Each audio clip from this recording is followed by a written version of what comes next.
Hello, ladies and gentlemen. My name is Thomas Carter Rochester, aka Thor, son of Dale. And my name is David Thompson, aka Release the Snyder Cut.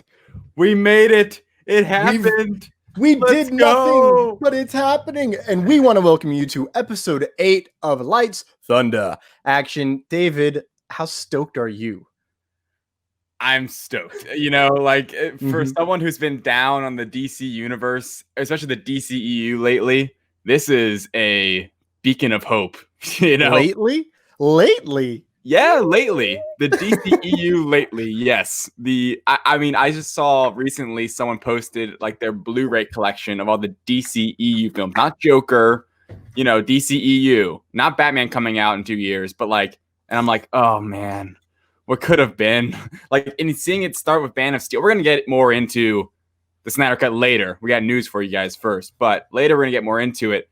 But I saw the collection of them. I don't have all of them on Blu-ray. I have all the MCU, but I don't have all the DCEU. And it's just, man, they start off Man of Steel so good. Even the Batman v Superman, the extended cut, so good in my opinion. Real. I mean, yes, definitely better than the theatrical release. And this is just fantastic. It's showing. I want to talk about a lot of things, but it's showing kind of the power of also the fan community and that there is. But can that go too far? That's the question too. But this is fantastic news. How are you doing, Thomas? How stoked are you? I'm stoked. I am very tired. As you know, I've been filming every night after work, getting this insane cut of an insane idea that is currently running at 7 pages long, and it's got to be 3 minutes. And so I'm grinding. You for those of you that don't know, David just got to see the cut, and it is probably just as insane as I thought it would be. Yes, it's very funny. Bad for the final product. Thank you. Me too. I'm excited to be done filming it. So today we're going to be discussing the news, which is the Tenet trailer, Batwoman out in the CW show. We've had some anniversary birthdays for some Star Wars movies we wanted to kind of discuss and touch on a little bit. And then also we're getting another Sony movie we're going to get into a little bit more. And then finally, so hold your horses, we're going to get to the Snyder Cut after we hit a few of our first news topics. So the Snyder Cut is coming, and we will go deep dive and answer all your questions or comments in the comments. Yes, and we have a special bit of news coming up. But first off, let's just jump right into the segment of the segment. Everyone's favorite segment of the day. What the news? And what the news today is now down here at the bottom. Our friends at Reels and Heels have given us a digital code that we're giving away to you. All you have to do to enter into it is leave a comment of your favorite superhero of any kind. Whoever. if you pick Dynamite, I feel you. But any superhero, and you'll be automatically entered into our free giveaway. And then at the end, I will pick a name out of the mythical box of Lara bars because I don't have a hat. Oh, wait, I need that. So David, it's your segment. What the news, bro? What the news? So today we're going to start off with Tenet. This is the movie that has been, rumored and was previously announced to come out July 17th, which as of right now would be the first big release since the COVID-19 outbreak. It's Christopher Nolan's new film. It's dealing with some sort of time travel-ish aspect. It looks really cool. And a new trailer, it's literally called the new trailer for Tenet, came out the other day. I think it was yesterday or the day before. Anyway, first off, what did you think of the trailer? You watched it, Thomas. What were your thoughts on the trailer? I forgot to watch it. You didn't watch it? I totally forgot. I meant to watch it. And you want to know, a funny thing happened on the way to watching the trailer. Someone said that they dropped plot points into the movie, and that, me, I was like, ooh, I don't want to know then. They did. And John David Washington was like, I'm surprised you released that kind of information in the trailer. And I was like, yeah, well, I don't want to know then. well, I can kind of give out my thoughts and then also discuss a little bit of what they kind of gave up and what I thought was not I'll kind of beat around the bush. So basically, the new trailer for Tenet, it was a lot of stuff we'd already seen. There was just a bit more of new information coming out on certain, like, especially when it comes to what's happening with that, like, time travel aspects and things kind of, you're watching things unravel backwards. You've probably seen that from one of the trailers where it's like the car flipping backwards and all, and like the bullets. Yes. They kind of get it. I won't dive right into it because you didn't see it, but they kind of show the explanation of it a little bit. Not as deep, I'm sure, as it will be in the movie, but they do kind of name it, give it a name, show kind of how it works to a certain explanation or a certain, like, it's cool. I really enjoyed the trailer. I don't know if they necessarily needed it. I think they did it because they need to rebuild hype. But to that point, what do you think? At the end of the trailer, they only said coming soon. It did not say coming July 17th. There was no date attached, by Warner Brothers, none in the actual trailer. So what do you think we're going to get at July 17th? What are your thoughts on that aspect? I need it July 17th. So I'm begging you, Warner Brothers, for the love of God, give it to me. Yeah. Give me the quantum Cold War, which once I heard that that's what the movie's about, is just a quantum Cold War, I was like, that's it. I don't care if it's time travel. I don't care what it is. I did see a 30-second spot while watching What We Do in the Shadows last night on Hulu. And it was talking about, you're going to see things going up and going back together. You're the only person that can see that. Don't worry. And I was like, what? Yeah. What is going on? It is very questions. I mean, think about this. Inception, I still don't really fully understand, and I've seen it a few times. What? Fully understand? I mean, I don't think it's... I fully Maybe you're just smarter than me. But, like, it's one of those where each time I saw watch it when I was older. I feel like, I feel like when I watch it, I feel like I learn or catch something new every time. I think that's something gold about Christopher Nolan's movies. Yes. I think Interstellar kind of explains things more at the end than other movies do, like Inception specifically. Very much so. Because those are one of these three movies seem to be, more kind of mind, like, really big, like, topics that are kind of they kind of, this topic, or I mean this thread, if you will, I mean, kind of goes all the way back to Memento. Memento was just it was told in reverse essentially. But then in The Prestige, it was just like bam, bam, bam, hitting you in the face with Batman and Wolverine going at it. Dude, I love The Prestige. That movie, I was like, what? Okay, anyway. Same. That was the movie that made me a Christopher Nolan fan. Not Batman, not I haven't seen Memento still, but that's just because I can't find it at a price that I'm willing to pay. Pierce? Yes. Yeah, I see. From 98, I think. I watched that one recently, actually, because I was just kind of retracing my steps, watching some old films. Not old films, but like older films that I admit that I haven't seen before and that I wanted to get to. And Momentum was one of those. And I'd definitely check it out. It's a really cool movie. And this movie, going off Memento, where it is this moving backwards thing, what I think is cool about Tenet, and I don't know what's going to happen in this movie.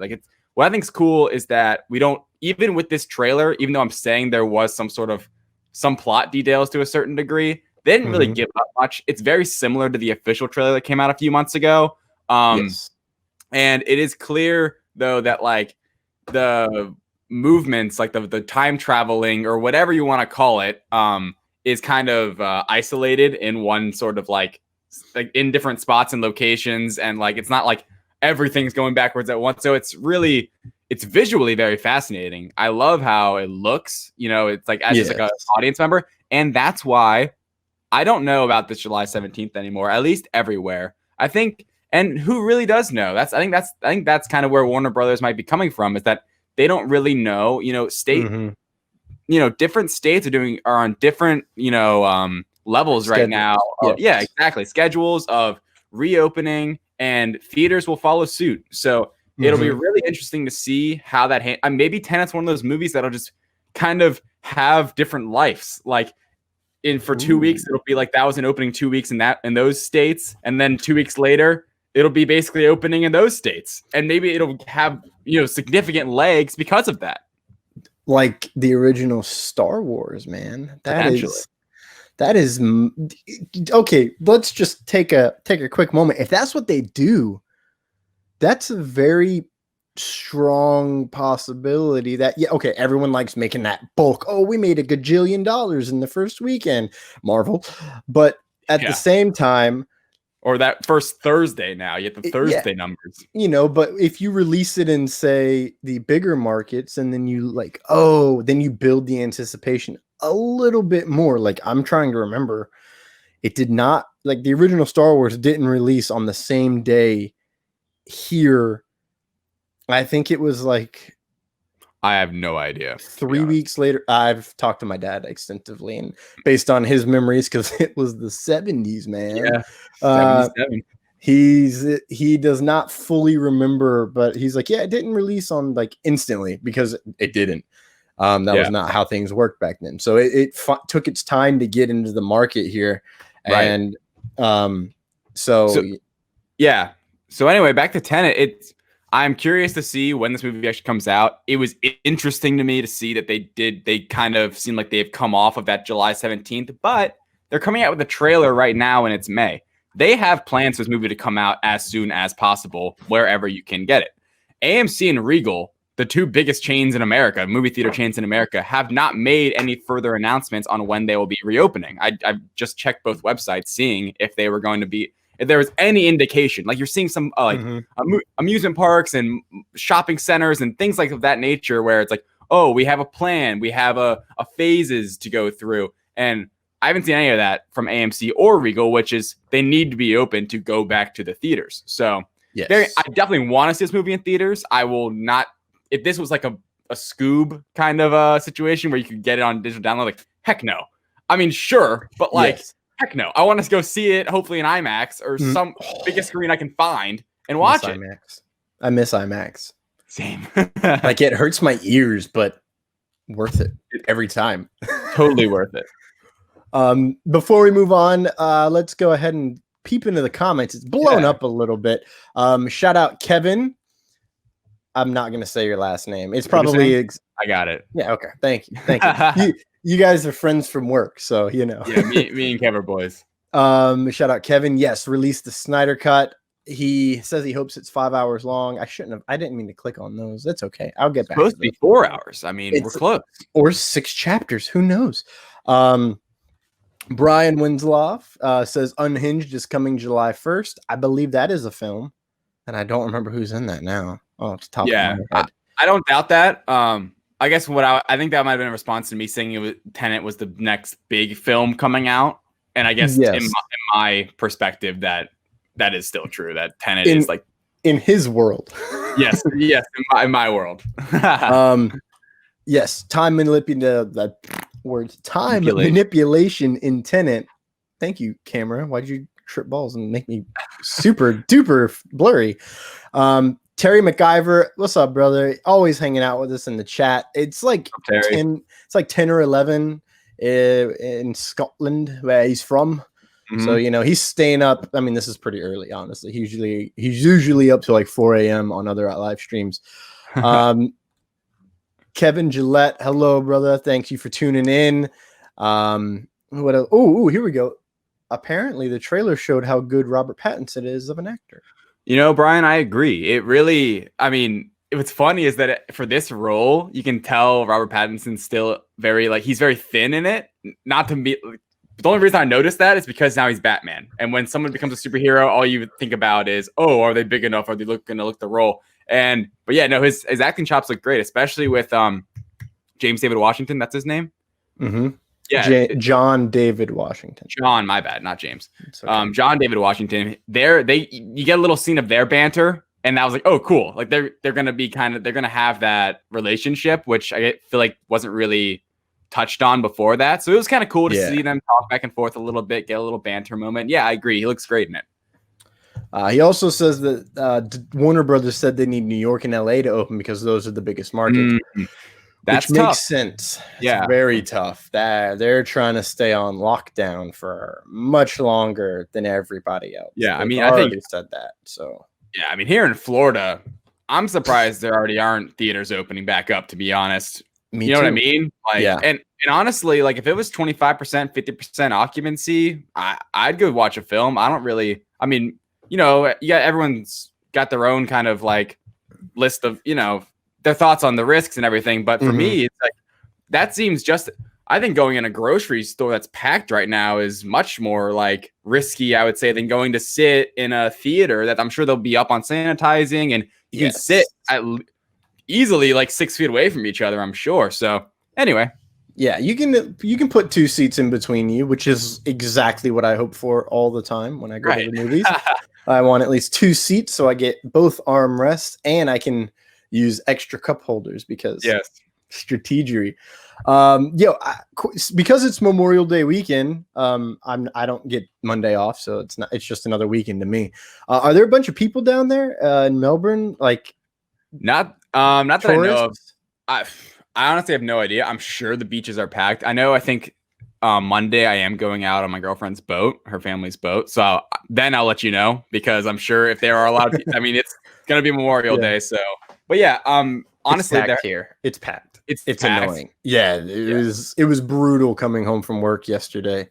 It was like 45 minutes and it was so hot and humid that no matter how fast I went, which wasn't the speed limit, let me tell you, I was like just dripping sweat in my car because, don't want to fix the AC. I'm stubborn like that. Yeah, it's getting hot outside. It's getting very hot outside. It's also 10:20 in Ireland. So I was wrong on the location because I don't remember things well. Moving on, Sputnik update. Yep, Sputnik update. So this is, if you guys don't know, this is the Spider-Man universe, Sonyverse. I'm not saying their actual name. So we have new news for a new character that's going to be introduced for the Sonyverse. So the Sonyverse, it's Venom, it's Morbius, how it interplays with the MCU. You can go check out one of our latest episodes. I think it's episode 6 would be the Sonyverse. Yes, it would be 6. Yes.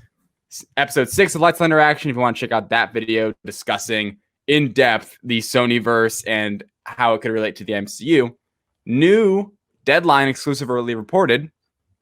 Sony Pictures is determined to expand its Marvel Spider-Man universe headlined by a female character. The studio has Mark, I hope I get this name right, Guggenheim. Nope, Guggenheim, close. Writing the script for Jackpot. If you guys don't know, Jackpot is a female character from Marvel who, works alongside. Sony owns the rights to it because it is under like kind of these Spider-Man rights. It's honestly amazing seeing Sony in their going through all these films and different characters, how much IP Sony owns of Marvel. You know what I mean? Like all of these characters are just related to Spider-Man. They own all the IP. And part of me doesn't blame them necessarily for trying to capitalize up all these characters that they own. Because I mean, they did buy them fair and square. But anyway, this is going to be a new character. Honestly, I've never really read it like much of Jackpot. I think she popped up when I was reading through like some of the Spider-Verse stuff in the comics, but I've never read like a solitary comic. I would have preferred if you want a female character, I would have preferred someone like Spider-Gwen or Silk or even Spider-Woman. But I mean, I'm a big Spider-Man fan. I'm not loving this news. It is still kind of a rumor. It's not officially announced or anything, but it seems to be in the works. And it's one of those things where we'll see if this kind of further divides that line between the MCU and the Sonyverse, because it doesn't seem like Sony's still trying to capitalize and make their own solo movies in their own universe. And to me, that doesn't quite smell right if it's going to fit in the MCU, like as integral as maybe we'd want. So what, Thomas, you saw this. What did you think? That's what I think. He's a big comic writer, right? Yes, and he's in charge of the CW shows for Warner Brothers. He is. He wrote the 5 scripts for the DC Crisis on Infinite Earths crossover. So he is deeply involved with that on the TV side. He helped write Green Lantern with Jeff Johns, which I'm not going to lie, I'm confused about because both of them are great at what they do. And I'm going to have to assume it was Warner Brothers who destroyed that 2011 movie because there was so much potential. And there's so much potential when you watch it. And then it just gets to a point and you're like, what the frack happened here? Yeah, so I'm excited. I'm only excited because of Mark Guggenheim exclusively. Yeah. I care nothing about Jackpot. Okay. I'll go see it because I have nothing better to do. I'll go see it because exactly. Yeah, what else are we gonna do? I mean, I watch movies that have less I have less interest in than I have of this movie, so I'll have to see it for sure.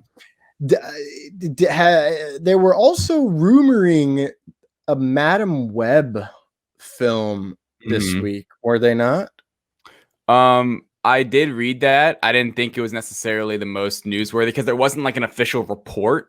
There's been a lot, I think, especially in these quarantine times, there's been a ton of just like rumors getting thrown out and like little tiny whispers just becoming like clickbait stories. So I've been kind of trying to weed through those a little bit. Yeah. Some are more exciting than others for sure. I mean, we saw how we're going to get to it in a little bit, but how like, there's reports and rumors coming out that the Snyder Cut is happening, that Zack Snyder did show it off to WB execs. And then, we officially got the announcement. So sometimes there is, when you smell smoke, there really is a fire. So curious to see. Last comments here. Spider-Man stays at DC MCU, and I see Spider-Gwen and Spider-Woman at Sony. Oh, I would love Spider-Woman. I love Spider-Gwen. I love Spider. I love Spider-Gwen, but I love Spider-Woman. And also, Madam Web was announced in September. What month are we even in? Is that actually for like a Sony live action film? Because I haven't seen that, but I could be wrong. All right, maybe Brian get back to us. Let's move on. Yeah, I don't remember what month we're in now, much less September. I think it's May. It is May because Star Wars had birthdays this week. Yes. So I got really excited. On Thor's Day, the 21st was the 40th anniversary of The Empire Strikes Back. Yeah. How about that, dude? Unbelievable. Right? And this was such a fun week. We had so many different birthday anniversaries coming up. It was so fun because especially I've noticed now, even with like sports clips and everything, when there's like an anniversary or there's a reason to show highlights or clips from anything, all of social media dumps it because there's nothing live happening, nothing new coming out. So it was really one thing that was unbelievable, not to cut off Empire Strikes Back. We can get back to that. But what was that? Tuesday, the 19th was Revenge of the Sith. It was its 15th anniversary of coming out. Crazy. And super crazy. They showed the trailer for it. Did you see the trailer for it? Did you ever do you remember the trailer for Revenge of the Sith? I kind of remember the trailer for Revenge of the Sith. I didn't. I mean, I was a little kid when it came out, so I didn't know the trailer or anything. So I watched it on Twitter, and it spoils like the entire movie. I'm like, is this actually what the trailer was? Like, I was thinking of you when I watched it. I'm like, oh my gosh, if Thomas watched this, he'd be so mad because it literally spoiled the entire thing. It shows like Palpatine seducing him. It shows Anakin. It shows Anakin and Obi-Wan fighting. It shows literally like snippets of like everything. It's crazy, but I mean, everyone knew what happened. You knew what was happening. Yeah, but that's why. Well, because think about it. Anakin and Obi-Wan fighting, that was like, all right, come on, save that.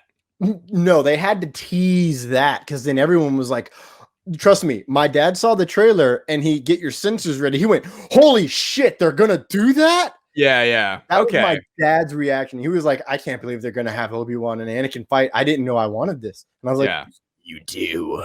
Maybe it was the sign of the times because I think nowadays, I think it was 2005 was very, here's what the movie is so that we can pull you in to come see. Right.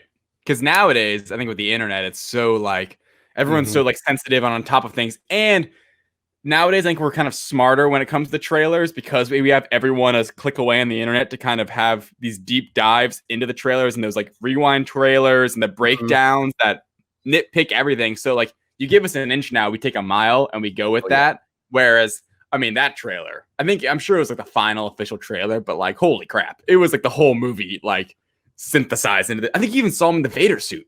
You definitely saw Palpatine all like Palpatined up with the eye. You saw him ignite the lightsaber, Palpatine. That's what got me excited. I was like, we get to see the old man fight. Let's go. I can see we're getting excited, but just watching it, I guess, in like kind of as a 15 years later perception, it was like, wow. Like they showed all of that in the trailer. Anyway, we had more birthdays that happened this week. Yes. So it's obvious you never played the episode 3 video game because, oh my God. It spoiled the whole movie. It had cutscenes from the movie, and then you played and sliced and diced everybody. It came out after the movie, though. Came out before the movie. You're kidding. 100% real. I played it through 3 times before the movie came out. What? Like, legitimately. Because I was like, that was fun. Let's play it again. Oh, that's was fun. Crazy. Why did they do that? Marketing, merchandising. I guess so. Yeah. So also, I'm not prepared. Frack. I was gonna crack a beer for the 21st birthday of the Phantom Menace. Yes, sir. Makes me feel super weird and old because, like, I was definitely a super child when I saw that. You weren't even born yet. I was born. I was about 11 months old. Oh my. Yeah, I was a child. That was less than a year after I stopped going to Taekwondo. So the minute that Darth Maul showed up, I was like, I can do those moves. And I could because they taught me how to use a bow staff at 6 years old. Horrible idea, but my muscle memory was still good. So I literally grabbed the longest sticks I could find and just beat the crap out of other sticks and trees. My dad was very upset. I broke a lot of stuff. So like that, I was like, oh my God, it's 21 years. And I didn't even realize that it was also the 15th anniversary of Revenge of the Sith. And once someone pointed that out to me, I was like, oh my God, you're right. And then as I was sitting there at work eating lunch, I was like, damn, dude, it's also like the 15th anniversary of my dad passing out at the wheel and having to like steer the freaking car off into the it was a crazy day. Literally after we left the theater, that happened. It was insane. Wow. Yeah, no, crazy day. Needless to say, the Force was with us on that day. Yeah. That was the best lightsaber fight. I spit everywhere. I'm so sorry, technology. Which lightsaber fight? The Anakin Obi-Wan. Oh, okay. You were the chosen one. You were supposed to destroy the Sith, not join them. Terry said, I know a few people that get up and run out of the cinema for a few minutes when they see Lucasfilm pop up in the trailers. I don't doubt it. I'm not. Yeah, I was gonna say Thompson is that guy. And it's not just Lucasfilm. No, it's not. It's 90% of movies. Any film of interest. Yes. Brian, I also have a birthday in October. So Libra Squad. Unless my birthday's in June. What? Fantastic. High five. You were late. Oh. It's cool. You'll get used to it. Yeah. Yes. We've had some fun news. Let's get this really quick. Shad Gaspar did it's nothing to do with it is to do with movies. Shad Gaspar was the last man standing in the Birds of Prey evidence scene where Harley Quinn is beating the crap out of all the guys in the evidence locker. He was one of the stunt guys. He was also a professional wrestler, and he died this week saving his son from a riptide out in California that sucked in. I think it was like 10 people total, and the lifeguards just kind of had not enough time to get to everybody at the same time. And I actually don't know who Hana Kimura is, but I feel like I should, and I feel really ashamed that I don't. I know that she is due to bullying. We'll say that's what I've seen pop up on my timeline is it's due to bullying. Stop bullying people, because if you bully them, I'll bully you, and then we'll bully each other down into the underworld. Yeah, what he said. And yes, Brian, we are kids, That but would be nice. this one has a cool beard. So thank Yes, God. I can't grow a beard. I'm really a kid. You know who else can't grow a beard? Batwoman. Yeah, so who is Batwoman's the real answer? That was a great segue, by the way. Thank you. So Why is Batwoman? CW's the Batwoman, or Batwoman. Ruby Rose has departed as her lead role as Batwoman in the show after just one season. And this comes soon after, correct me if I'm wrong, Thomas, I'm pretty sure I'm not, soon after they announced season 2 was happening, that the CW TV shows, the Warner Brother DC CW shows that we don't need to get into it, but I don't really watch them anymore. They were going to start coming out in 2021. They recently announced. But anyway, so she's out as Batwoman, which comes as a major surprise. I mean, the reasoning, I don't know if you've read anything, but I haven't really found anything that cites what exactly the reasoning was to it. But I guess now CW's in the search for a new Batwoman. So what are your thoughts on this, Thomas? I got you. I did read something. It was a report coming from the mythical sources. Oh, my finger popped. I got stuck.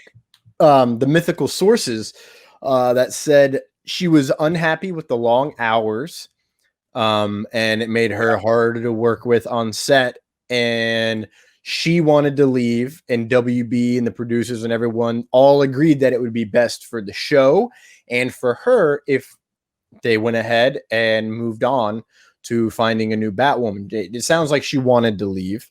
Yeah. She did get injured. It's not, no one knows what set she got injured on, whether it was Batwoman or another show or something else, but she had to have back surgery. So that, is possibly kind of factored in a mental factor. It wasn't due to the injury, but it might be like, all right, well, I don't really care anymore. So it sounds like she wanted to leave, which is what she said. She wanted to leave. And it sounds like WB and everybody were, for once, actually really good. And I'm saying for once for the Warner Brothers, because clearly I've got issues with them and Sony and Fox. But thank God Fox is dead. R.I.P. They all made the mutual decision to do what is right for everybody and just continue on.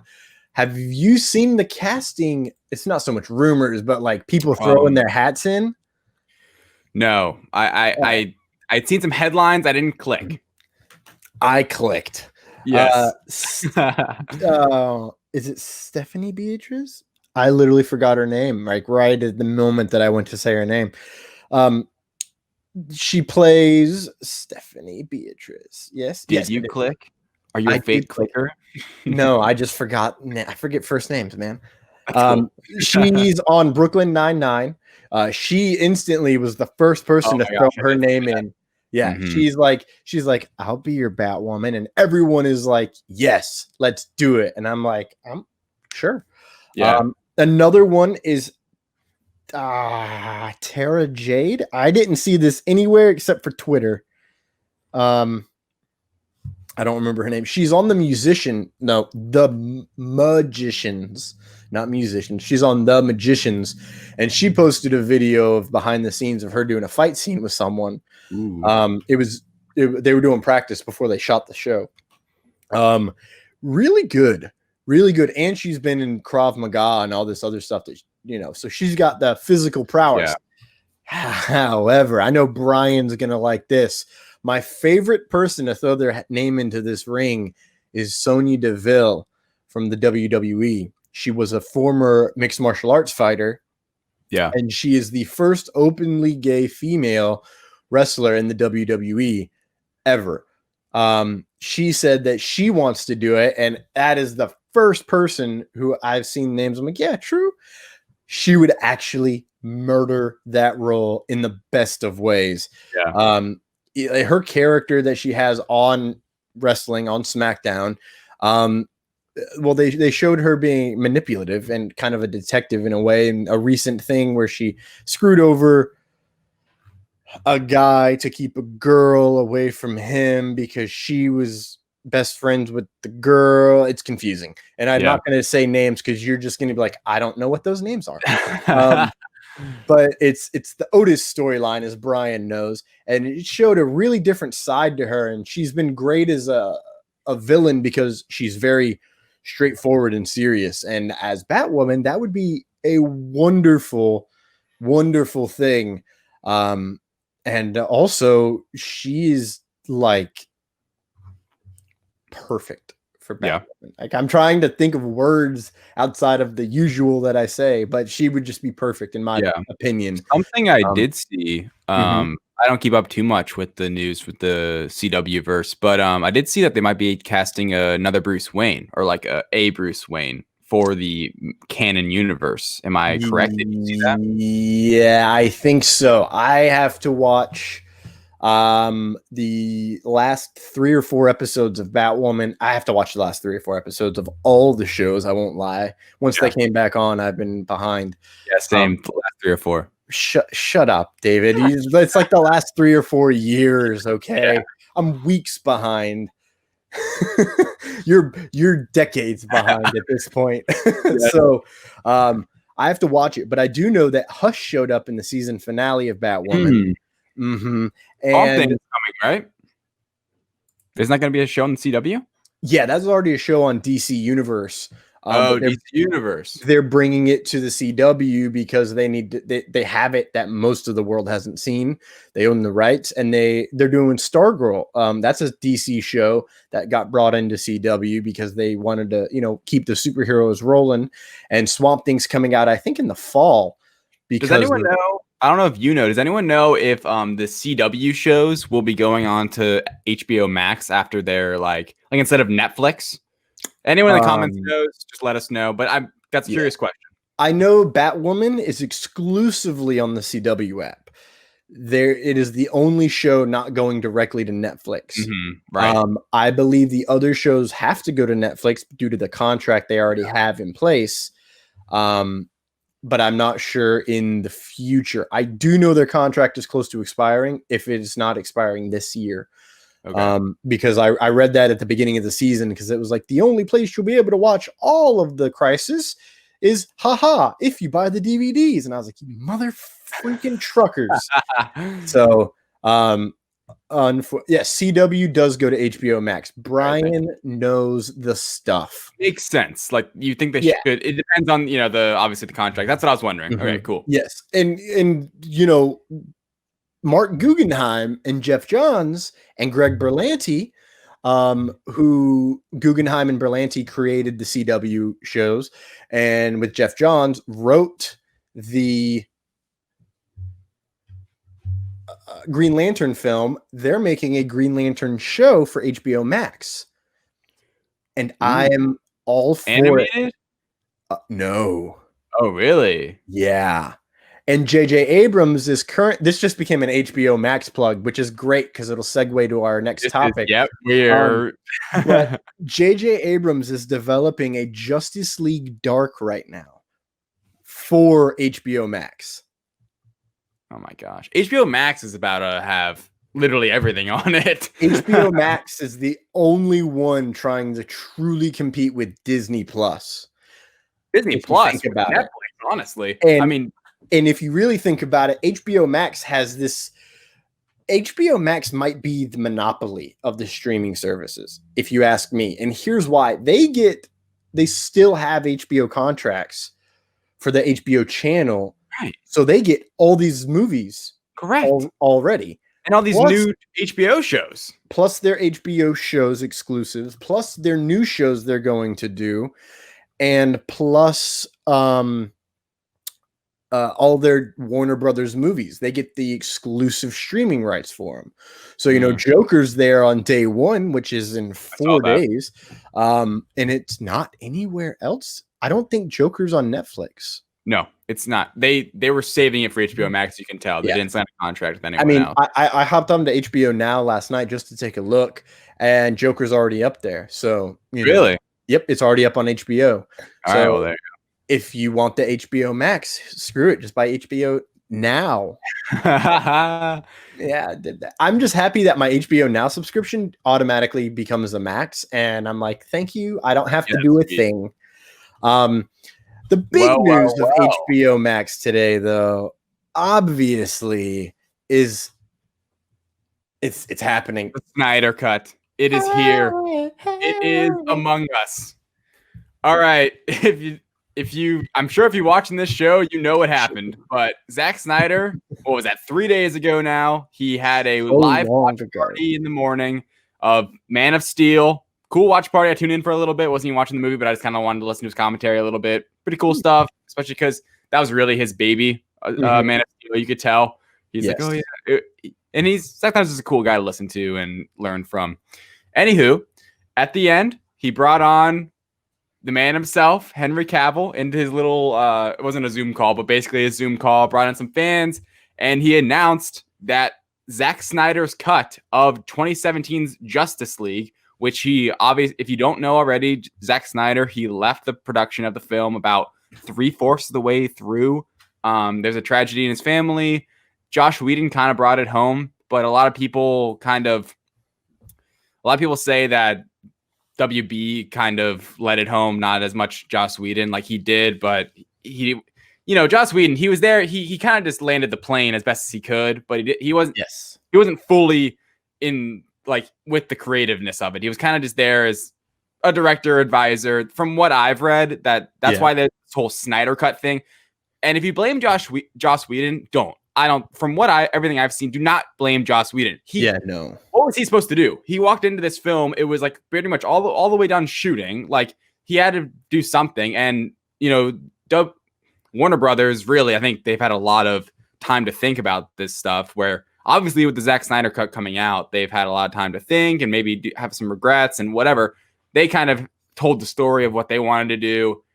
They acted irrationally to me, where they're trying to be the MCU. You could really see it in this movie where they did kind of go away from what they were building in some aspects. I hate Justice League. The Snyder Cut is here. It is coming to HBO Max sometime in 2021. Just a few facts.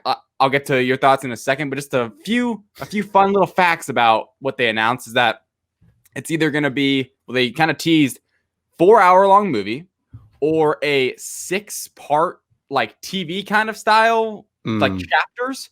Very interesting. Probably around the same time of 4 hours. I'm pro 4-hour movie, less pro the chapters. I think either way, it'll be great. I'm excited either way. A few other things. They're going to pump in $20 to $30 million more into the creation of this. That is a real sticking point to me, because that really proves to me that they are going all in on this. They believe in this. It is a fantastic marketing ploy for someone to join HBO Max. It is exclusively on the streaming site. So that was just a few things. I'm sure we'll get into more. What are your thoughts, Thomas? Yeah, I mean, Brian just said this. It was always going to come. The whole thing was a marketing stunt. It was the old guard at WB that screwed Justice League and Snyder. I was a little bit less than okay, let me rephrase that. I was fairly sure that this would never happen, because I didn't think it was going to. I didn't see Warner Brothers spending the money. But if it were to have happened, I totally saw it being HBO Max. HBO Max has created an opportunity. Let me rephrase that. The streaming services have created an opportunity for studios to make money in a different way. Like look at Disney Plus. Look at all the subscribers they got just because they had Mandalorian at the beginning. They're going to get a new. I mean, it's probably not going to be that much many because we're all in the same boat basically, but a few more subscribers once Falcon and Winter Soldier drops. I know MCU fans that aren't Star Wars fans for sure. Why are they alive? No, I'm just kidding. Sorry, everyone. I've been deep in the catalogs of being a Sith. I'm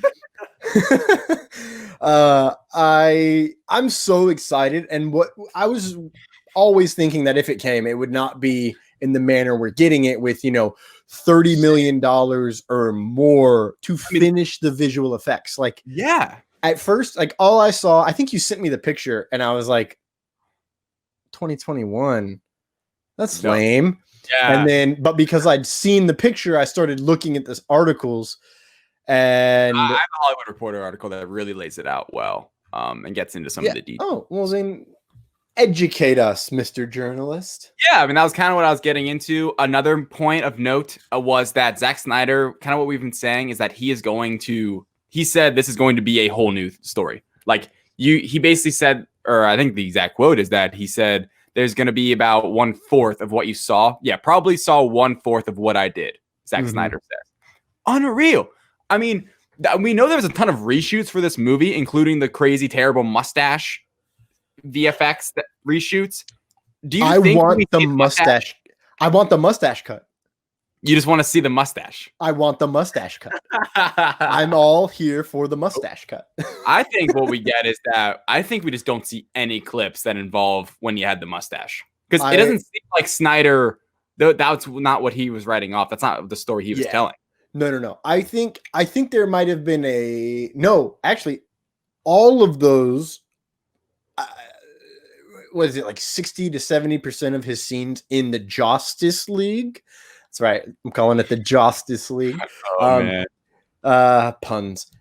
Is all reshoots that Whedon did because he had the MI6 mustache. Yeah, exactly. So every time you see it, it was a reshoot when you saw the crazy bad upper lip. Yep, which is most of the movie. Exactly. I mean, Superman is in the very opening of the film, and then he's not in it for 30, 40 minutes when they resurrect him. And in that, you can tell that he's got the mustache. In the opening. Yeah. Yes, it's terrible. It's the creepy. first thing you see, and it's close up, and it's huge on the screen I was watching, and it's like, oh my gosh. This is terrible. I was like, man, he's got a really protractive thing. And someone's like, did you notice that mustache cut? And I was like, wait, what? Bad, and then they're like, yeah, man, he had mustache going on. And I was like, what? I missed that. I was just, the grainy got me. But every time I see it now, I'm like, oh yeah, I see it. And another note is what we were saying. Us two were agreeing that we didn't know when this was ever going to come out, if it was ever going to come out. And Snyder said, I always thought it was going to be a thing. Always thought it was a thing that in 20 years, maybe somebody would do a documentary and I would lend them the footage, little snippets of a cut no one has ever seen. So he really didn't have much. It seems like this is totally, Brian hit it on the head. I think we're all in agreement. Totally a marketing ploy, but it's brilliant. And it's giving us fans, something to look forward to. It's giving me a reason to maybe want HBO Max or mooch off someone else. Wink, wink. And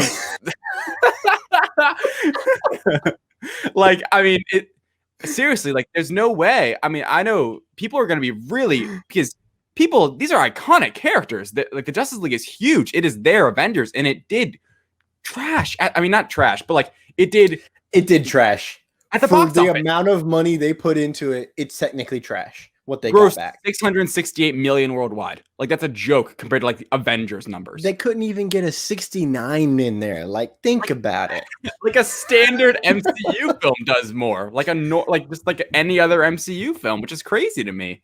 And it was pinnacle. It was Justice League, and they didn't get that many people, which is unreal to me. So, well, it's not unreal to me because we knew going in it wasn't going to be what we wanted. So a lot of people refused to go see it, and I will stand by my statement that I made then. If you give it 15 minutes in the beginning, it is an infinitely better film.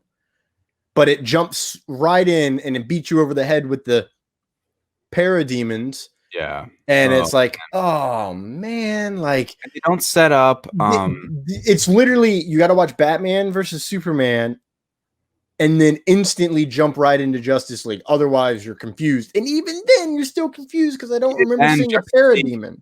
I know a lot of people have called Justice League. It's like a Frankenstein of a movie. And when you watch it, that's really what it feels like, because some scenes just don't feel the same as others. It's really noticeable with keep saying Spider-Man, the Superman mustache VFX on his upper lip. And I think this, because we're only got 1/4 of the actual Snyder cut, it will feel like more of a movie. And question for you is that I touched on this a little bit earlier, is what do you think of the potential of a 4-hour film or a six-part TV style layout. Comments, let us know if you're in the chat. Also, reminder, if you want the Arrow Season 8 digital giveaway, please comment below your favorite superhero. Spider-Man, the right answer. Batman, any superhero. Let us know. So, Thomas, what did you think? There is no right answer. Yeah, especially not Thor. You son of a bench! How dare you attack the son of Dale? So 6-part or 4 hours. What do you think? Yes. Honestly, I hope it's 6 parts, because the way he tells his stories, especially like, in the sense of Batman, Superman, like, yes. If you break that into chapters, that movie is phenomenal. I mean, the extended cut is way better just because you understand so much better. You understand what Lex is doing. Like in the theatrical, I was like, okay, I'm a little confused. Clark. Yeah, man. You just get more going on, and I think that the way he's telling his stories is graphic novel stuff, similar to Watchmen. The director's extended cut of that is, I mean, the whole thing is shot for shot. So that's pretty awesome. But at the same time, Justice League 4 hours. Okay, you might have people who be like, that's too long. How about this? But if you break it up into 6 chapters at, say, 45 minutes a pop, you got a lot of people right there who will be like, oh, man, yeah, I can watch 45 minutes for a week. Do you think they would go Netflix style or HBO/Disney Plus style with, if it were a 6-part TV series, would they go week by week? Or do you think they would, if they just dump all week 6 at the same time? Yeah, nope. I agree. I agree. Because what would the point be? They already do that with all of their other shows. Right. It's week by week. And is DC Universe week by week? I don't. Yep. Yep. DC Universe is week by week as well, which, shout out Titans. Season 2 of Titans is amazing, except it is such non-linear storytelling that you do get a little confused and a little bit bored by the end, but the payoff to me was totally worth it. And then Stargirl, Harley Quinn show is week to week, and you need to watch that, David, because that is that is such a fracking. I almost slipped right there. FCC rules. It is such an adult cartoon in the sense that, I mean, well, it's Harley Quinn. Think about that. It's the way I explain it. I've heard it's very good, dude. The way I explain it is I was watching the Harley Quinn series, and then I went and saw Birds of Prey, and all I could think was, it's the exact same. And I'm so happy because it is bonkers. It's out there. It doesn't make sense in a logical, sane way, but the movie and the show both are exactly what that character should be. So I full on love both of them. So here's another thing for you. And they're already doing series, and they're going to be doing, similar to how Disney Plus is doing, the Green Lantern series is going to be massive. Like, they're putting in feature film budgets for these shows. So I got a feeling that this will be the first thing we get. And whether it succeeds or fails really doesn't matter, because it's going to be their first filmmaker focused story with a DC property with HBO Max. So, question for you: what do you think about there's rumors coming back, or not rumors, but basically kind of announcing that, some of the for VO, some of the actors like Ben Affleck, Henry Cavill, Gal Gadot, will they come? They're going to come back for maybe some VO, voiceover. If you guys don't know, just to finish out the movie. That's interesting. That makes sense. I'm sure they have some stuff they want to add and sprinkle in. That seems pretty efficient. They don't have to go on a set or anything. But on top of that, what do you think of the potential? It was interesting to me to see that it was Henry Cavill joining Zack Snyder for the announcement, and we've heard rumors, even though now Henry Cavill is on to he's the Witcher. but and there's these reports coming out that he was done as Superman a while back, and now it seems like there might be a little momentum for a Man of Steel 2, which I am pining for. Like, that's what I want, if anything. Like that. Yes. So what do you think of the potential of Henry Cavill getting back in the cape for a future film? Depending on how Justice League does, I think it's possible. And especially because, if anybody knows what to do with Superman, it would be Zack Snyder. Yeah. And I think, Cavill was talking, he wanted in Justice League Superman to be like Superman, be happier, be go lucky, et cetera, et cetera. But you never know. Oh, Thomas is out. So I'm going to run down a few more things. He'll be back in a second, guys. Don't worry about it. I'm going to try to go over a few more things here with the Snyderverse and everything. Sorry, guys, about that. He's gone. Okay, so something that I want to touch on, kind of what he was just responding to, was how, this could potentially. Let me know, WP snipers. Let me know in the comments right now what you guys think of this. Is that this could be the biggest retcon of all time, where the Zack Snyder cut, the Snyder cut of Justice League, could now be a part of the DCEU. They could basically say, this is now the canon. This is the story that we're going to go into the future with, where basically they ignore the theatrical release, which would seem crazy, and this has never been done before. But they could say, hey, this is what it was supposed to be all along. This was our guy. Zack Snyder had plans for Man of Steel. He had plans for Batman v Superman, obviously. He obviously had plans for Justice League Part 1, Justice League Part 2. I think, personally, I could see a world where it would be crazy, but if DC really wants the DCEU to be something again, if they don't want to just make individual films, and maybe they just do a bunch of different stuff, like Joker, like the Batman, and then just have the DCEU. If the Snyder Cut is as good as we think it's going to be, and really propels them into the future, could we see the Snyder Cut be the new canon and lead us into the next chapters of the DCEU, including a Justice League 2 or a Man of Steel 2, or maybe Affleck getting back in the suit and we have two Batmans? What do you think, Thomas? You're back. Made it back. Now you want two Batmans, but when I was for it, you were all pissy. I didn't say I'm for it. I'm just throwing out the opportunity among that the option. I never said I want it. I want it. You can never have too much Batman. I wouldn't be against it if the Snyder Cut rocks, and then we can just move forward. Yeah. Well, obviously, that everything hinges on the Snyder Cut's critical success. Yeah. Critical success. That's a good way to put it. But at the same time, I stand by this. Ben Affleck is my favorite Batman and Bruce Wayne. He is the only person to be both characters well. And in my opinion, being Bruce Wayne is harder because you're wearing two masks.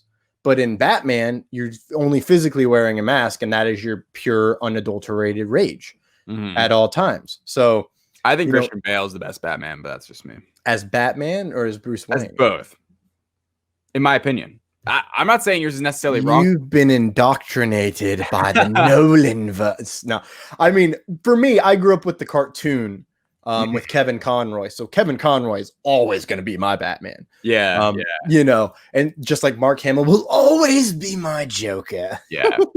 But when it comes to the live action, I felt that, he just had that balance that I was always looking for, especially when he's got that sarcastic charm that isn't like a big brooding darkness. He's just like, hi, I'm really big in multiple ways, girl. You want to get with this? I'm looking at you, Wonder Woman. Yeah. I thought there were, obviously it's kind of unfair to me just because in my mind, Batman was good for most of Batman v Superman. I love the parts when he was actually like genuinely Batman. Like I think throwing Batman immediately in the DCU into this like crazy alien Superman world where we're not seeing him grounded as much kind of sucked to me, because Batman, he's my favorite DC character. Like, don't get it wrong. And because of like I like his individual stories more than I like him teaming up with these greater beings, just because it kind of takes away a little bit of his spark to me, like what makes him important. And but I agree, he was a great Bruce Wayne, especially at the Lex Luthor party in Batman v Superman. It's hard to say. That opening scene of Batman Superman, that scene alone told me, oh yeah, he's gonna be great. Yeah. Like just him peering back up into the sky while holding a girl who just lost her mom. Was awesome. Like I was like, the scene was awesome. I'm getting goosebumps.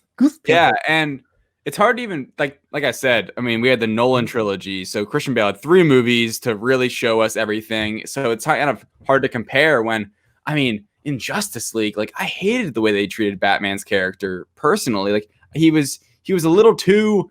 I don't know, man. He wasn't Batman to me. He wasn't like taking full authority. He wasn't really intimidating at all. Like it seemed like for everyone else, he was almost just like, yeah, like I got the whole joke. He was funny. Like that's part of it. They were almost trying to make him more of comedy relief. And to me, Batman's supposed to be, even though almost, I mean, Captain America does have the super juice, but like in comparison, it's like, even though they might not be the strongest out of the group, they're still the leader, and they're a leader for a reason. And in the Justice League, I didn't see that. Like, hopefully the Snyder Cut we do, but for me, it wasn't like this, he's Batman, and like you respect him because of what he is, and he is so powerful, and he's so smart that's what makes him so powerful. Not that he's rich, but that he's so smart. I didn't think they drove that home enough. And I concur. Actually, I agree with you. I enjoyed him in Justice League, and I enjoyed his leading method of basically was just like, shut up, was kind of his method of leading, which, from the Justice League cartoon is, it's similar.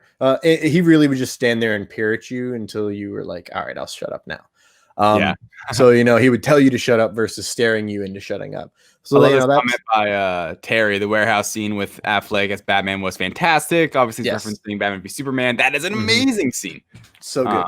It's so good. And then he's saying that it was Joss's fault that Batman was not as Batman-y and you could see the humor Justice League.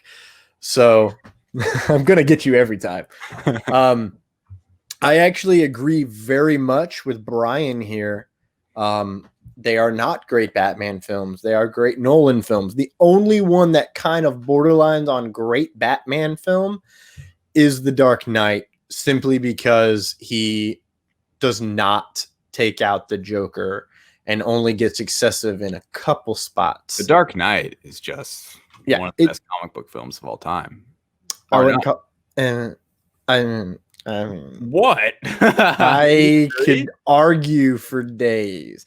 It's up there. You're a Dark Knight hater? Is that what I'm getting? I love Dark Knight, but I wouldn't. How is it not one of the best comic book films of all time? It has to be. There's so little from comic books that are in there. I see.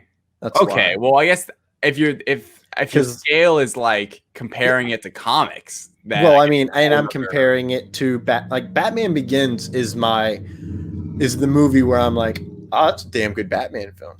Out of the 3, I love The Dark Knight, and it is a great Batman film in the sense that his character is great, but overall, I have to go Batman Begins. And then even then, he kills a little more in the beginning, and that's like my whole issue with all the Batman films. It's pretty. I think it's. I mean, there's Harvey Dent. There's obviously the Joker, and the Joker is in this film. I think more so the Joker that we just got with Joaquin Phoenix is less comic booky than the Dark Knight, in the sense that the Joker is going away from what we get in the comics, where he does have an origin story. Where in the Dark Knight, I mean, obviously the Joker, the aesthetic, and maybe like the stuff, Mark Hamill obviously is way different, like from animation, just like the voice and kind of his mannerisms than in the Dark Knight. But I think I wouldn't say it's I mean, just my opinion is that I don't take any points away from it because it's not as like comic book, I guess, related than some other films. Just because, I mean, it's definitely more grounded, but Yeah. I feel like it didn't really. I don't think it strayed too far away where I would take off points for it, I guess is what I'm trying to say. I love that movie. Yeah. The Dark Knight to me is just like, It's just how I like The Dark Knight Returns. I like The Dark Knight Return. People hate The Dark Knight I Rises. Oh yeah, my bad. Dark Knight Rises. It's okay. I like The Dark Knight Rises. I can't stand. I don't like that how Bane is, but I love quoting Bane. You were merely born in the dark. No, you merely adopted the dark. I was born in it. By the time I saw the light, I was merely blind. I put on my training mask all the time, and that's the first thing I do is quote Bane. I've seen good. They're selling like the masks now everywhere, and they have like the Bane, like a cloth fabric like Bane masks. It's 84 years too late. But yeah, the take on Bane annoys me more than anything else in the film. It's that. I mean, that if you want to talk about something that really goes away from the comics, it's that Bane rendition to me. I mean, at least the comics and like the video games, like in the animated stuff, Bane I've seen is like the juiced up Bane, like completely different, you know? Anyway, let's go back to the Snyder. Yeah, we Tangent Town happened. Tangent Town, I like that. Yes. Now, stolen from the Power Rangers guy and Power Rangers in Cyberspace, Christian Ingham and Sean Fritz. Copyright them. Yeah, so what are you hoping we get in the Justice League? Excellent question. Yeah, right. We haven't talked about how the story could be different. I have so many thoughts on how the story is going to be. All right, let's finish our thoughts with this then. Yeah. Like with the actual story parts, and let us know in the comments what you guys think. Because obviously he said that we're going to look at a completely different movie here. Obviously it'll probably begin a little similar. That's what I think is going to be the most similar is the beginning, because we're starting after Batman v Superman. You know, like the story is setting itself from the last film. So we have a setting and a location and a circumstance, right? Yes. What I want to see, I think most, one, black suits, Man of Steel, Superman in the full black suit with right into my vein. Correct. Full black suit. Give him a beard and some long hair or something. Make him look like this old, like I want to see it. Like there's some really cool fan art of him in the black suit with like a beard and long hair, and it just looks. You're pulling at my '90s kid's heart, bro. Like that's exactly that's what I want. Yeah, I don't even want him to have the long hair. I just want him to have the big beard. Because that would be perfect with that suit. Like you texted me, just like his Man of Steel look before he was Superman, when he just has that like when he's trying to find himself. He's that big grizzly beard and the messy hair. Just give me that and the black suit. The black suit's so cool. Shout out Spider-Man 3. The black suit is like the best part of the whole movie because it's the only good thing about that movie. There's some good things. Anyway. Yeah, it has Bryce Dallas Howard in it. Sandman's really good in Spider-Man 3. Sandman is great, actually. Yeah. I forget. See, he's not the focus. That's why I forget he's that good in the movie, because everything else is poop. Everything else is poop. We don't need to get into Spider-Man 3. Anyways, yeah. So the best part about the black suit is it was teased in Man of Steel. Yes, it was, and it looked. I think it will be in there because I think so too. Because I think Zack Snyder put that in Man of Steel for a reason. So another thing besides the black suit, obviously that'll be probably earlier in the film when we see Superman. Hopefully, is I hope that we get, and I think this is like a lot of the point of the Snyder cut, is that we get a crap ton more building with our characters and the villain's character with Steppenwolf, and on top of Steppenwolf, we get Darkseid. Yes, Darkseid is going to be. I mean, it's pretty obvious, like Brian's saying. Like, it's pretty matter of fact he's going to be in it. I think anyway. Because Zach has said it. He has said Darkseid will be in the film. Yeah, like it makes sense. I mean, he was setting it up for something bigger. It just like, I mean, what do you want to see, Thomas? Well, as Brian said, I know Martian Manhunter will be in there because they talked about the scene. They talked about filming the scene. What about sorry to throw this at you really quick. Yeah. What about Green Lantern Corps? Give it to me. I need it. See, they teased it when they were in the Justice League when they showed like in the past we fought this idiot named Steppenpoop or whatever. They show a Green Lantern that looks like Tomar Ray. So yeah, yes. That scene is fantastic. That's my favorite scene of the whole movie because I'm like Green Lantern. I mean, okay, granted, also we got Zeus cracking some lightning, Ares actually being there for a sneeze and miss it.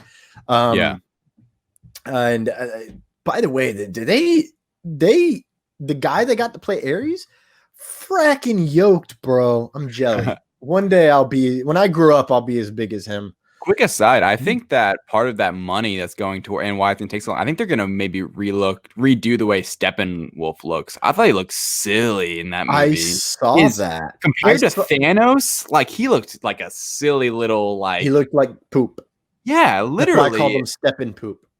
I mean, I see where you're coming from because even just the graphic work in the detail and the human it was just, and you had so flat, as flat as the flattest coffee soda ever. Yeah. Coffee and what? He was gray.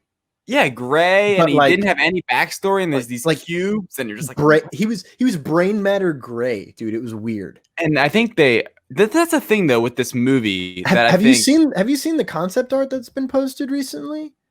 I don't believe of Steppenwolf, or maybe it's not recently. It's being reposted. Is it fan art or concept art? No, I'm pretty sure it's concept art. Okay, it could be fan art, but it's like an original Zack Snyder, what he wanted Steppenwolf to look like. It look different. Yeah, it'll scare the children. So I want that. I didn't like Steppenwolf in any way. I was like, he's not even a good villain. He just has knowledge on his side. Like he's not even that powerful. Literally, as soon as he goes toe to toe with Wonder Woman, it's like, he ain't that bad. Right. And that's in the middle of the movie, which got us a super wicked dope Aquaman entrance. And also had the cool running around the tunnel, touch the tip of the sword and it flies back. Like that was dope. Right. That's cool. And Flash cool. I like Flash in the movie. That's probably my favorite part, actually. I'm trying to think. Someone is like, I hate Flash in the movie. I'm like, how can you hate Flash in the movie? Well, I thought they nailed his character more than the others to me. And I thought he was maybe it's because I'm more familiar with Flash than like Cyborg or Aquaman, but to me it kind of like his introduction was like good enough. Where it was like, okay, like I'm in. All right, he's fast, he's Barry Allen, like we're here. And I agree. They covered his entrance like that. And maybe it's because we knew about him more. Yeah. But I don't know. Maybe they're like, oh, well, we can summarize what the Flash did in one season by doing it in a scene. But they really, if you think about it, they really didn't dive into Aquaman's origin until the movie. But in Flash, they kind of just I think they almost assumed that we knew more, so they kind of just brushed by it, and I think that helped to a certain degree. Where in Aquaman, Flash or Aquaman. No. I'm saying for Flash, they kind of just assumed that we knew it, but then they also maybe just didn't want to tell us much for Aquaman because there was a solo film coming out which did dive into his origin story in the Aquaman film. So anyway, what were you gonna say? There's a lot more with Aquaman in the movie that they cut out. Oh, I'd hope so. And it was they touched on the fact that he was using his mother's trident. Was he using his mother's trident? I think so. Yes, it was the one that he was training with Volvo. Yes. I don't remember. Volko. The Goblin. Yeah. Yes. Willem Dafoe. Willem Dafoe. So there was more talk of that. He had a scene in it. Him and Mara talked a little bit. Arthur and Mara talked a little bit more. So we're gonna get and the best part is they cut out all these characters that he brought in. And like Brian said, they cut out an entire backstory for Cyborg, 100%. which pisses me off. They tease in Batman v Superman. Exactly. And they barely get into it. They don't even get into it. It's like, oh yeah, he was made with a mother box. Yeah. Thank you for the exposition. And I can't believe I'm saying this. I wanted the exposition. Mm-hmm. Normally, I hate the exposition, but like there, I'm like, give me more, dude. One thing, and they're bringing back Kiersey Clemens to play Iris West, and I'm hoping that we actually get, you know, the backstory of Cyborg. Like, I don't know if you know the backstory of Cyborg, but it's where he plays a football game. He goes to see his dad. They get in an argument, and then from there it deviates. Usually, like there's one where parademons attack and they turn him into Cyborg, or they kill him and blow up the lab trying to get the mother box. He murders them with the mother box. Another is he gets in a major car accident, and so he merges him with that. Then there's a couple car accident, the like comic, the original origin story, I believe. Yeah. So and it dives in. From what I remember hearing Ray Fisher talk about, it'll dive into like where his mom is and the loss of that. Yeah. So when he's, you know, I'm a machine now, I ain't got no feelings. Pretty sure it's going to be like, well, what about your mother? Stop it. I was a boy. Now I'm a Borg. So, you know, what's also crazy coming out. Yeah. Also, Cyborg, he'll need a lot of help for the Snyder Cut. I think he'll get it, you know, because he did. It was one of those. That's what I'm trying to say. Like we just need more exposition and Oh, go on. Well, before you go on further, when it comes to the exposition, do you remember that article I read you back when we worked together, when we were friends at work? And I read through everything that Zack Snyder wanted to do in the actual series, in his 4 or 5 movie plot that he had. Well, wasn't it? Okay. I mean there was a lot, but yeah, there was a one thing I'm thinking about specifically, and that's the time travel aspect. Oh, with the Flashpoint? With Flash. Okay. Remember the Crisis on Infinite Earths? Yes. I do. Okay. Rumor has it that they started talking about this in November. WB and Zack Snyder.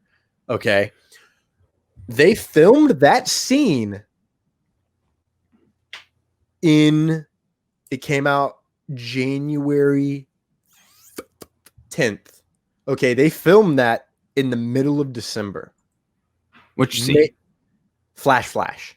Oh, in the show. In the show. Yes, right. I almost forgot that happened. That was so crazy. Mark Guggenheim said they wouldn't tell me anything they were doing, but I had to run everything I was doing by them so that they could I wasn't stepping on their toes for the Flash film. What if, because he's wearing the exact same suit from Justice League, and Zack Snyder wanted to have a secondary suit for Flash, and he was supposed to get a second suit from Bruce Wayne. What if that now has credence in the Snyder Cut? Because that'd be crazy, right? What if epic retcon? What if exactly? What if he goes back in time but gets sucked in, comes back out, and tells Cyborg, like, call me Flash? What? Why would I call you that? Just do it. Yeah. You know, that'd be great. Really quick, Anthony Robustelli, I know you're a fan of superheroes. I know you probably want season 8 of Arrow. Comment your favorite superhero, and we'll enter you into the giveaway, and you'll be picked out of the mythical box of Lara bars at the end of the show. Also, hello, Busey. She probably already left. She doesn't like listening to us talk. She had to deal with it while she was getting paid. Why would she do it for free? True. I had one thing about exposition that kind of sparked an idea but a thought that I really wanted to bring up, is that what I noticed about, so DC, Man of Steel, Batman v Superman, and then obviously Justice League happened. And we know, like, Man of Steel, it got a lot of slack for being different and being dark. And I love Man of Steel personally. I loved it the first time I watched it. I wasn't one that came around slow like other people where it was like, oh no. And Batman v Superman, it was better in the extended cut. I think we can all agree that the director's extended cut of it is much superior because it adds more context. Yes. My thing with all of this, and the Justice League failed for many reasons. One of this is that I think WB didn't stick to their guns. They hired Zack Snyder. He had a story. It was not they were like, they didn't understand that Zack Snyder wasn't making the MCU. You know, like that was the thing. He was not making the MCU. It was a different thing. It was a whole different universe, a different way of storytelling. The MCU has 1,000 movies that lead into one, and it's like, and it's not like that's why there doesn't need to be as long of exposition or in depth in one film. But because these films needed to be long. It's basically my point. And Justice League is really the example of like how WB was just kind of trying to play catch up and so quick to be like, oh, we see Disney bringing in all these great numbers with the fun, bright colored Avengers and Iron Man, and we're just gonna try to copy them. That wasn't it. It's a mess because of it, and they just stuck to their guns. You know, I mean, the whole situation with Zack Snyder, it was terrible, and that's hard to kind of justify. Like, Zack Snyder he left the project, so it was kind of hard, but they changed what he was doing. It's not like they even tried to like follow his vision. They they altered it clearly. They didn't even give Joss Whedon enough time to help flesh out the script, which if I'm pulling this out of pure memory of reading something. He asked to have, hey, can we push this back 2 months so that I can get these guys so I can write this scene so that we can do this. But,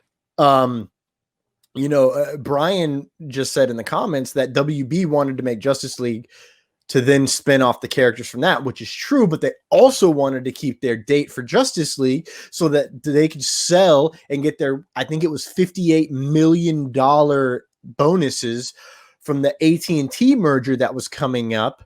And if they moved that, they were worried it would show that they're weak. But instead, they're a bunch of fracking idiots, and they made a weak movie. And now it failed. Now the people in charge are saying, here you go. Give and us money the talks. money. You know, if Give Justice us the League money you want. Yeah, and if Justice League had been the same movie, but it made like 1.2 billion, the Snyder Cut would not exist. You know, exactly. Like it. That's what makes studios think. I mean, we see it with Venom. Venom, I think, has a lot of everyone's critical of Venom, right? Like most people. I am critical of Venom. Yeah. Same, obviously, for reasons I've stated on the show before. Go check out previous episodes, especially episode 6. But it made the Sith. it outdid itself, like monetarily. Like it made like, I think, what is it? 800 million. Like it did well at the box office, and it was a popular character, and it was good enough to get people to go out and enjoy it. But this Justice League, I think the best thing that could have happened was it doing bad for the reason that this is now happening. And if they are truly going to try to turn this thing around and go back to kind of square one and kind of redo it a bit and bring back get a Man of Steel 2 out there, man. I think Man of Steel 2 would kill at a box office after the Snyder Cut releases, because I think a lot of fans are pining for a Superman film, especially in these days. Like if that comes out in like 3 years or like 4 years from now, like it would be, I think, a massive movie, especially with now the MCU kind of going into a lot of like rebuild lesser known characters. You come out with Batman's coming out. You come out with a Superman film that just looks amazing. I don't know. It just feels like a big opportunity for them to really like flex their muscles. They have the most popular characters, you know? They do. They have the most well-known characters because they've been in the pop culture zeitgeist since the 60s. There was like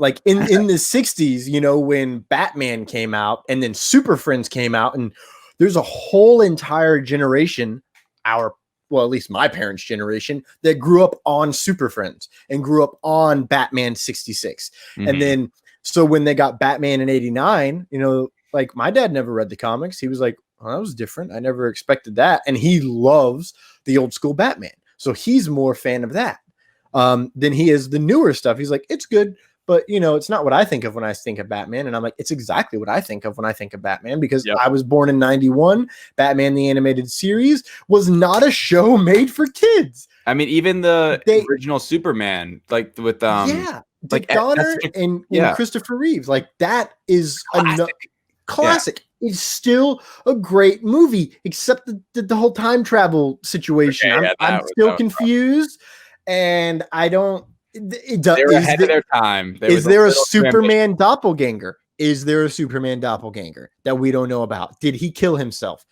Did he go crazy in episode 3? I mean, in number 3, and that's why he fought himself. Shout out. Let's say episode. Yeah, I was gonna say Superman 3. There was Superman 3. Both of them. Which, you know, my favorite thing about that series of Superman is that Brandon Routh is the continuation of that Superman in the Crisis on Infinite Earths. And I want Brandon Routh and Henry Cavill to be Supermen at the same time. Yeah. Because multiverse. I mean, they kind of set it up with the whole Flash thing we just said. They could mess around with that if they really wanted to. And now, I mean, right now, well, I watched Crisis when that came out on CW. I haven't been caught up, but I'm like, you know, a big comic book event. I want to just check it out. And it was cool seeing both Supermen, you know, live. It was awesome seeing Brandon Routh back in the suit. I mean, that was really awesome. But I definitely want a Man of Steel too. Oh, and Brian in the chat saying that John Campea is a big Man of Steel fan. I know. I've been a follower for years. He is like a passionate Man of Steel fan, like more than I. Yeah. You know, the thing that really bothered me is everyone's like, Superman doesn't kill. And I'm like, there are definitely instances in the comics where he has killed someone. It has been around for, at that point, it was 2013? I was like, he's been around for like 80 something years. You know, it's happened at least once. And I went back and it actually has happened at least once. But it made sense in how he did it. And his reaction to me was like, oh, well deserved, because he didn't want to. And at the end of the day, he just did the one thing he never wanted to have to do in his life. Exactly. That's what I was going to say that. Like, he didn't want to, you know? Like, he did not want to. It killed him. That like, he hated that he did that, you know? Like, and that, to me, like, people were so... I feel like they were such, like, a... They were butthurt. Yeah, butthurt, and just, like, they were so rash to it, you know? It was so just, like, toxic to me, the reaction. Like, no one thought for a second... Yeah, right. But no one, like, just sat and, like, thought for a second about, like, what actually happened, I feel like. I mean, to me... I thought that was what was more devastating, like visually, and I think a lot of movies now have been kind of like superhero movies have gone away from this, is that when Metropolis was getting just like plowed down and buildings were falling. Like, I think that it was purposeful, obviously. Oh, you know what? That was that 2011, because it didn't come out. It came out before Avengers. Man of Steel? No, Man of Steel came out a year after. Man of Steel was 2013. Yes. If anything, I'm Mr. Dates guy. Then it's 2013. Why in the hell was like the first thing I could think of was when I saw Avengers, and I was like, oh, you know what? It might have just been because sorry everyone. I forgot that I've like deep in the Avengers comics. And so when he's like, go help those citizens, and they're helping them out of that destroyed bus in a scene in the first Avengers, they're helping some civilians and protecting the civilians. That was something that they do in the comics. They always have at least one panel of them helping a person, the civilians, and protecting them. But then in Age of Ultron, you know, think about this. Age of Ultron, they were like, we're going to die before any person. If one person on this place dies, we're dying too. Yeah. Like that was Captain's speech, essentially. Right. You know, if you get hurt, if you get knocked down, get back up. Mm-hmm. If you get killed, walk it off. Yeah. Like, you know, it's like, okay, awesome. Yeah. Do what you got to do. Shout out to the MCU. Oh God, it's so good. Shout out, honestly. Shout out. You know, that's the thing. I mean, let's start wrapping this up. Yeah, we're not gonna get to Batman or Shazam too. No. We'll save that. You know, we can dive more into DC later. But I think the Snyderverse. I'm curious. Snyderverse. That's fine. Honestly, like this could be setting up some stuff. Obviously, I think this is a great marketing ploy for HBO Max. It is a new upcoming major streaming service that's coming out that I think is going to be, I mean, we know it's just going to be packed and loaded. I think the mix, I think what, just to touch on this really quick, I wanted to, the kind of stream wars was that I think that Disney Plus kind of has a disadvantage right now where they do not have, compared to Netflix, who Netflix is popping out new content feeling like every week there's a new show on there. Disney Plus, they kind of are really, I mean, now I can really see why their price tag is what it is. Like before, when we first heard it, it's like, oh, makes like, whoa, that's so cheap. But they don't have that much new content coming out, especially like actual shows. Like, I mean, Mandalorian, and then. Well, to be fair, they do have a lot of shows. They're just not for us. Exactly. You know, the Life According to Jeff Goldblum, which, by the way, is probably made for us because Jeff Goldblum is awesome. Have you watched any of that? I watched, I think, one episode. I watched, I think it was like the Shoes episode. Yeah, I think that's the episode I watched. Yeah, I think it was the first one. Yeah, and I was like, I can watch more of this, and then I just didn't because I was busy. Yeah, but not like a Mandalorian style show or like anything on Netflix that's coming out recently. Yeah, and they're aimed exclusively at the kids. You know, they're pulling in parents, but they're also aiming at the kids. So they've got like that High School Musical show or whatever. I watched that. That's shocking. That's your generation, you know. You're born 7 years after. Better. Shout out to High School Musical, the musical series. It is better than you would expect. Putting it at that. That's it. See, that's the stuff I like to hear. I love musicals, so I'm just not a fan of kids singing. It hurts me a little bit. But especially when they sing better than me. It's just shout out to musicals that Hamilton is coming to Disney Plus July 3rd. Yes. And that's the thing that Disney Plus has been doing is that they're bringing in those family members, and their shows are different. Like they have the Imagineering. I had like the first few episodes downloaded, and I'm not good. Yeah, I haven't jumped into it yet because you know once I start that one, I'm gonna want that because it's very few things. I watched that in terms of like my civil engineering degree that I actually get excited about. Oh, yeah, but when it comes to, you know, how did they make the biggest park in the world? Yes. It's so I'm cool. all about that. I have to watch it. It's so cool. I definitely plan on it. That's my second favorite show, or I guess third on Disney Plus. Mandalorian, Clone Wars. Okay. Like of the new content. Yeah. I don't know what else. Oh, so High School Musical's not in your top 3. I forgot. Yeah. So anyway, I'm saying that HBO Max with HBO with all these Warner Brothers, the DC, like unbelievable catalog and new content pumping through with HBO, which people already pay. Like a ton of people have HBO already. Like, and now they're gonna have this exactly. Now you have a slight, not even an upcharge, like a slight upcharge for people that are going in now. Like, it's it. I think it's gonna be just like a review of streaming services, like Netflix, and then HBO Max will be 2 when it comes to new content mixed with catalog. Yes, and the big reason is, you know, Disney Plus. It's more of Disney Plus and Hulu, right? That they try to partner that together, right? They try to be like, buy all 3 with the ESPN Plus. Yes, which I 100% have freaking done. Are you kidding me? Yeah. Totally worth it. But, you know, Hulu gets the adulter stuff, the more adult stuff. And they get, you know, next day TV, the adulter. The adulterer. Or, the adulterer, the Scarlet Letter. Coming soon to Hulu. Parasite, I haven't watched it yet. It is on there. Yeah. Snap. Okay, yeah. I'm gonna have to go watch that. I watched Snowpiercer, and I'd not seen that, and it blew my freaking mind. You said it was like gory, right? Bro.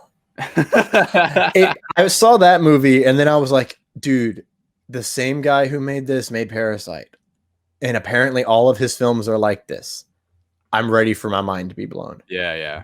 The movie ended and someone walked in the door as it was ending and like, are you okay? And I was like, I don't know what I just watched. My mind is blown and I am so just like, you look shook. And I was like, that's the word. Yeah. I'm very shook because I had no idea what to expect. And it gave me everything I did not expect. Like, it's like, okay, general storyline plot is going to happen. Nope. Went sideways. Then it went sideways again. Then it went into a different dimension of reality and came back at the end. Anyways, Parasite on Hulu now. Nice ad. Hire me, Disney. All right. So, final thoughts on HBO Max.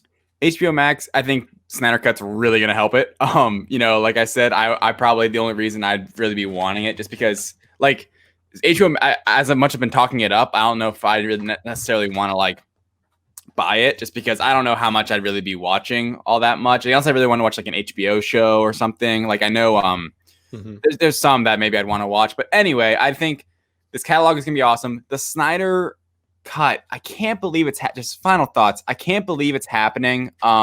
It's so however they do it with the chapters or with the 4-hour movie style, like. Oh my gosh, please just give it to me. I'm genuinely hoping that they make this kind of they retcon it and then they swing it into the new movies and they make this the canon. Like I would love it if they like literally just stop making Justice League Blu-rays and like in 30 years a Justice League original Blu-ray is like worth like $200 because like they stopped making them or whatever. Keep that in mind. Yeah, when everyone's destroying theirs. Idiots. Yeah, yes. All of them. Because I mean, if they really want to make Justice League Snyder Cut like they're basically saying this is the actual Justice League and they move forward, I want to see that. I think it could be a really cool way to swing because I'm really just pining for Man of Steel 2. I don't know. I mean, the Batman's gonna be awesome, but that's not really in the DCU. But I mean, it's Batman. Like part of me almost wants it out of the DCEU just because I think Batman, I like him when he's more grounded. Like, for instance, my favorite Batman comic is it's not Batman Returns. It's like the origin story. I think it's just maybe just called Batman. Year One. Okay, thank you. I was like, where's Batman Year One? Thank you. Batman Year One is my favorite Batman comic because it's so grounded and if they make a movie similar to that and the Batman, that'd be awesome because I think it's so well done. It's why I love Batman. So very excited. Trying to avoid going into what I've heard, but Long Halloween. You're right. Is it? Also, Thomas, what do you think about this? Is that if we kind of wrap up the show right now, kind of do our ending, and then have it be kind of like a post show for the raffle? So then we know in the podcast for our listening audience right now, they know that they don't need to listen to the raffle. You know what I mean? You're right. Yeah. So final thoughts, let's wrap it up, do our whole spiel, and then we'll get into the raffle. Everyone hanging out in the chat. Don't forget to edit this out for the audio version. You can listen. Our friends can listen. Last chance to enter your name into the comments over down here. I think we're on Facebook. So it's not your name, your favorite superhero name, whoever it is. Spider-Man, the right answer. Thor, the wrong answer. Superman, Batman, Wonder Woman, Flash, Hawkeye. Shout out Hawkeye. What a dork. Yes, favorite superhero, go ahead and comment it into the comments and I'll enter it into it. David, thank you as always for talking with me today and just carrying the weight of the news on your shoulders. It's what I do best. Can you words, David, where can everyone find you on social media? Everyone can find me at my name, David Thompson, on Facebook, David J. Thompson on TikTok or Instagram, and then David Thompson, 2 A's in the David on Twitter. Thomas, where can everyone find you? You can find me at Thomas Carter Rochester -actor on Facebook, at Thomas Carter Rochester, all one word, no hyphens, on Instagram. Thor, son of Dale, at Thor, son of Dale on the TikTok. at TC Rochester Act. That is TC Rochester ACT on the Twitter. And of course, you can find the back catalog of these videos both on Facebook here at the Lights Thunder Action page, as well as my YouTube channel, Life of Thor, where you find me dressed up as Thor doing really stupid stuff sometimes. Life of Thor Productions is now doing their own short, Pray to Odin. David, where can everyone find these audio podcasts? Yes. So if you want to listen to this show not live, you weren't able to join us, or if you can't access the Facebook page, Lights Thunder Action on Facebook, where we have this full video up right now, you can head on over to Apple Podcasts for the audio version, Google Podcasts, Spotify, and our hosting website, Spreaker, if you want to check out these audio podcasts at your leisure. Yes, and for those of you live, go ahead and make sure you stay on after our outro. But this has been episode 8 of Lights, Thunder, Action. Thank you. Thank you.